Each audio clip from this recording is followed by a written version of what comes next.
Angels come just like you. Wanna see their vision too.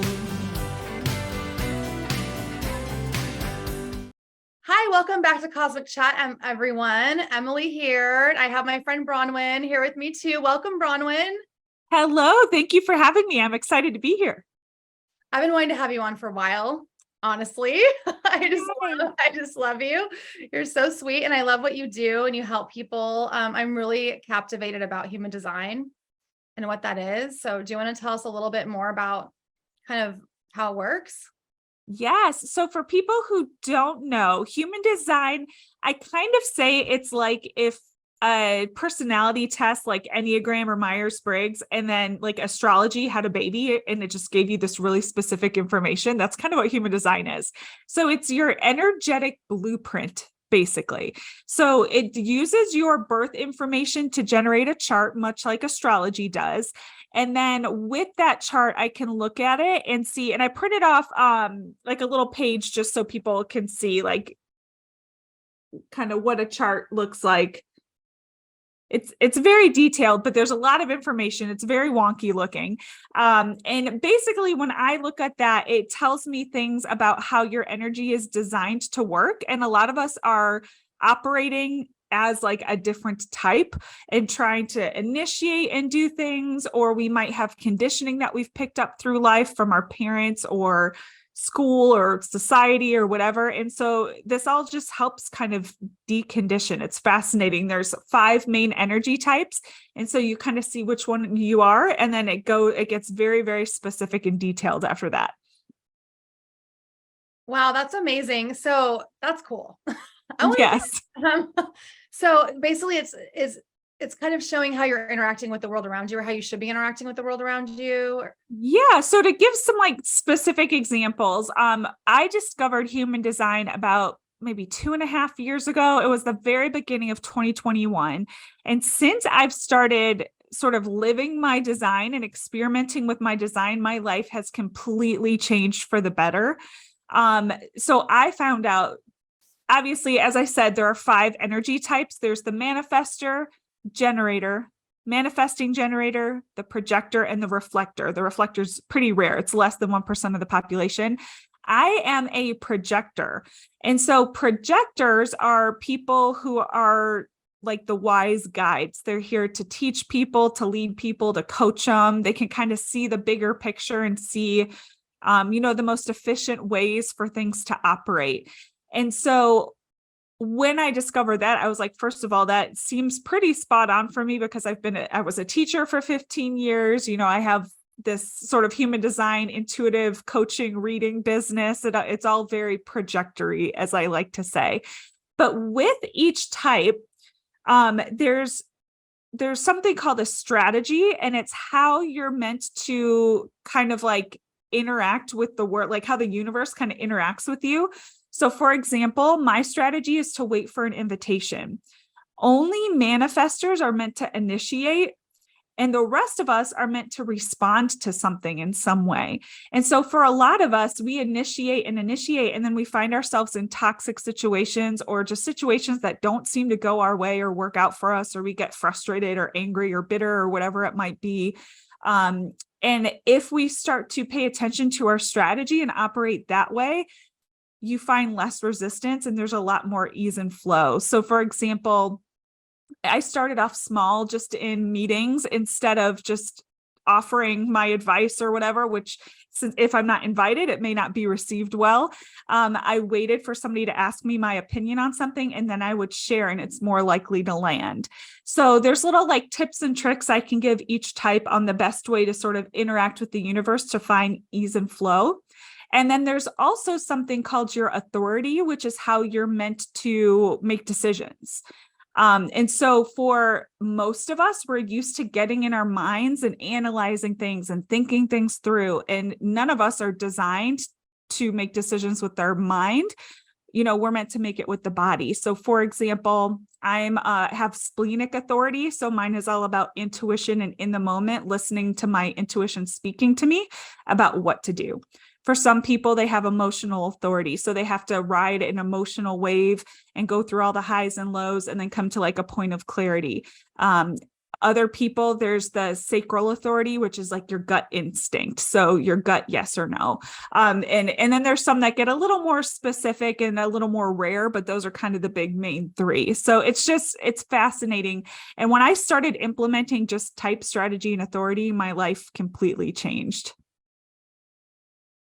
Wow. So it's basically combining your intuitive signature with your personality type and your energetic blueprint to help you to make better decisions or to have an easier time. Yeah, exactly. And just to kind of come back to trusting yourself and not putting trust in something external of you, but just really trusting your intuition and who you are and who you're designed to be.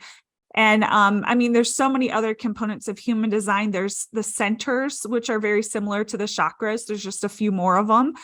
And so there's a lot of, conditioning that can go if you're like open in a center, or as opposed to if you're defined and have access to that energy.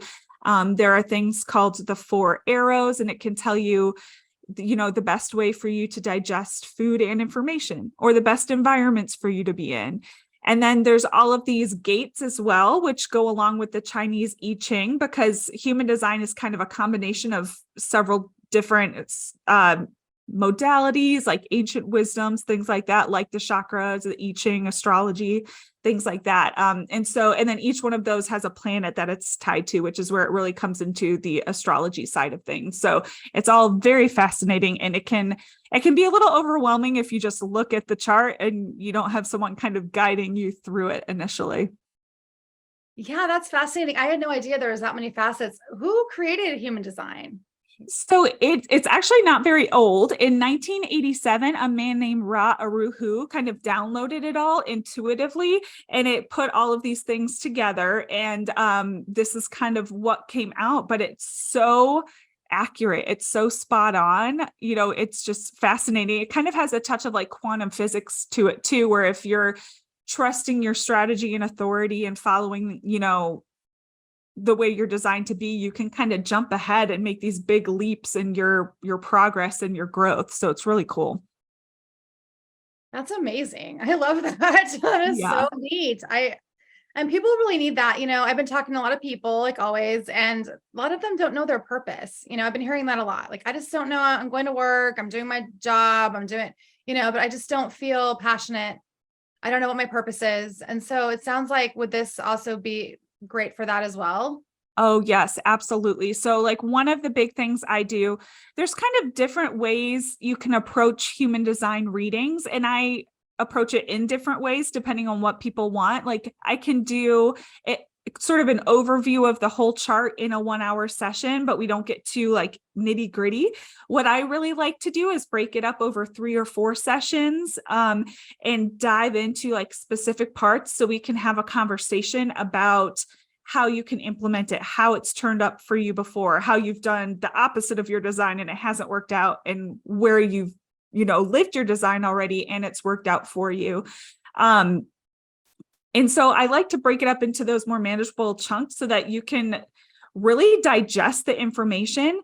But either way, I do like to go into sort of purpose, because you'll see as you go through all the different facets of the design, some themes that pop up again and again. Like, for example, in mine, once you go through channels and gates and circuitry and just some of the big picture stuff, there's a lot of using my intuition.